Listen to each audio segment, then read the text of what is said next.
Tesla screen resets are essential for resolving infotainment system glitches. There are two main types, a soft reboot and a full restart. A soft reboot, or touchscreen restart, is a quick fix for minor issues like unresponsive apps or temporary freezes. It reloads the UI without affecting core vehicle functions. A full screen restart, or hard reset, is a deeper reset that can resolve more persistent problems like display calibration errors or software corruption. It may involve the entire infotainment system or vehicle ECU.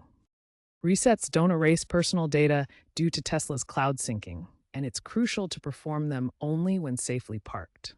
Always consult your owner's manual or Tesla's website for model-specific instructions, as they can change with software updates. According to a 2024 Consumer Reports survey, 25% of Tesla owners performed a screen reset in the past year, with soft reboots accounting for 85% of those resets.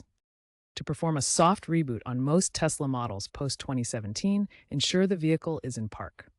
Simultaneously, hold the two scroll buttons or volume plus and minus buttons on the left side of the steering wheel for 10 to 15 seconds. The screen will turn black and reboot, typically taking 30 to 60 seconds. For a full screen restart on Model 3/Y 2020 and newer, hold the volume plus and minus buttons for 30 seconds while pressing the brake pedal. Older Model SX models may require accessing the service menu via diagnostic mode.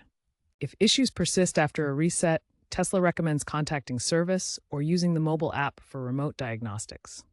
Tesla's 2025 reliability report indicates that infotainment uptime exceeds 99%, with resets resolving 95% of reported issues without hardware intervention.